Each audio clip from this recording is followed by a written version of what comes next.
Bonjour, nous allons maintenant débuter la vidéo d'auto-formation à la solution e-commerce PrestaShop. Donc à l'issue de la livraison de votre site, vous sera remis un identifiant et un code d'accès ainsi qu'une adresse privée vous donnant l'accès complet à votre back-office PrestaShop.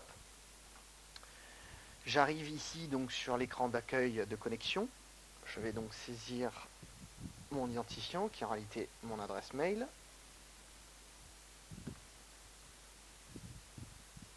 Ainsi que mon mot de passe. Vous avez la possibilité de demander à rester connecté, de manière à ce que le cookie de connexion conserve une expiration plus longue et vous permette de retourner plus souvent sur votre site sans avoir à vous reconnecter.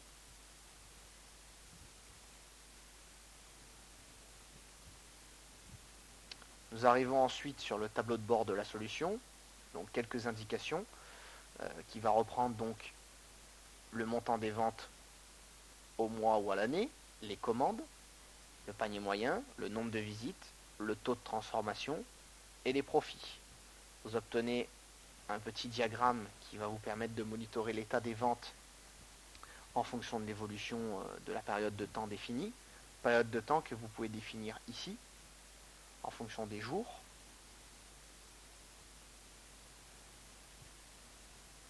du mois, des années, du jour précédent, du mois précédent ou de l'année précédente.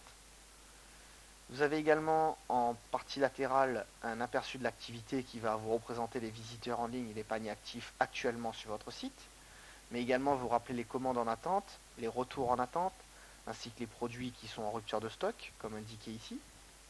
Vous verrez également les dernières notifications, messages envoyés par vos clients, ou les produits nécessitant une revue, qui ont un défaut de couverture de stock, un problème, etc.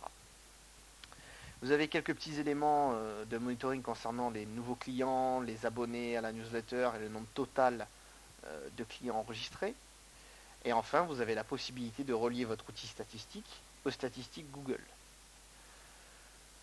Petite nouveauté de cette version 1.6, la présence d'un tableau de bord prévisionnel qui, en fonction de vos chiffres, va vous montrer donc la possibilité de taux de transformation des paniers moyens et des ventes. Je vais vous présenter en important les données de démo comment se présente cet outil. Voilà, c'est de suite plus joli. Donc, en fonction du trafic, il est capable de déterminer le pourcentage de visites et la moyenne espérée sur la seconde partie de la barre, la partie la plus claire. Il est capable de mesurer les transformations et essayer d'estimer le nombre de transformations futures, de même que les paniers moyens et les ventes. Enfin, vous remarquerez un récapitulatif des produits et des ventes où il va vous remettre les 10 dernières commandes, les meilleures ventes, vos produits les plus vus et enfin vos produits les plus recherchés à l'intérieur de votre boutique. Il ne s'agit pas ici des produits recherchés depuis les moteurs de recherche.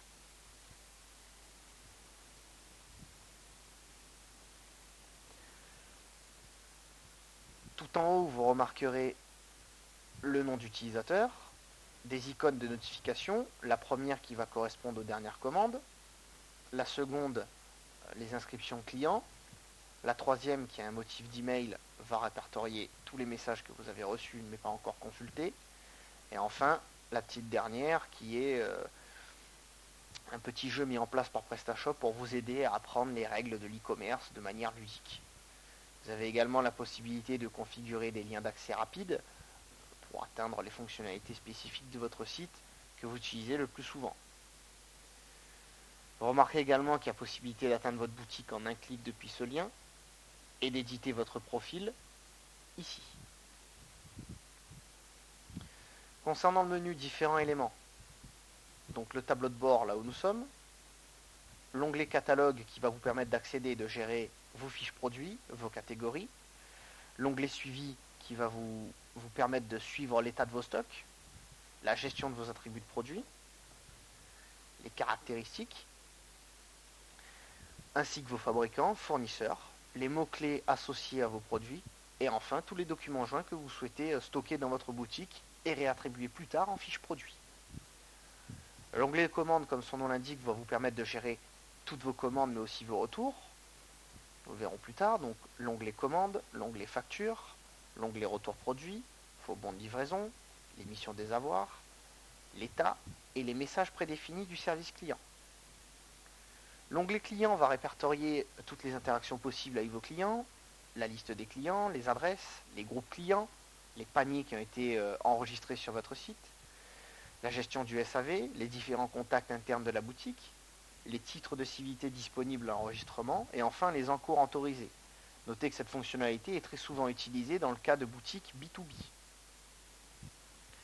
L'onglet promotion vous permettra de gérer vos différentes règles de panier, vos règles de prix catalogue et enfin de suivre les différents outils marketing proposés par PrestaShop. Bien souvent, il s'agit d'outils secondaires disponibles en l'achat depuis la place de marché ou pré-inclus avec votre boutique. L'onglet module va permettre de gérer tous les modules. Généralement, cette partie est réservée au webmaster de votre site. On rentre dans une partie beaucoup plus technique. L'outil des livraisons qui va référencer vos différents transporteurs et vos préférences de livraison, très important dans votre cycle d'achat.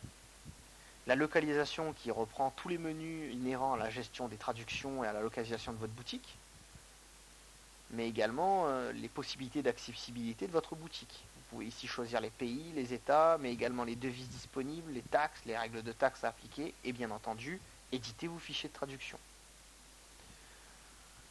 L'outil préférence, là aussi un outil technique qui va vous permettre d'affiner le paramétrage de votre site. Généralement, lorsque vous souscrivez à une offre de TMA, nous prenons en charge cette partie. Bien entendu, nous verrons rapidement les différents éléments, mais je conseille fortement de savoir ce que l'on fait lorsque l'on rentre dans ce type de menu. Les possibilités de bloquer votre outil sont réelles. À l'identique pour les paramètres avancés qui vont vous permettre de gérer plutôt tout ce qui a trait au cache de navigation, à la gestion des emails et à votre base de données, extrêmement sensible ici. L'administration pour gérer les différentes préférences et le profil de vos employés. Et enfin un onglet statistiques qui va reprendre l'essentiel des statistiques et des moteurs de recherche si vous avez demandé la connexion aux différents services. Enfin, notez que certaines boutiques peuvent accéder à la fonctionnalité de blog pour gérer sa rubrique actualité. Nous verrons cette petite spécialité en fin de programme.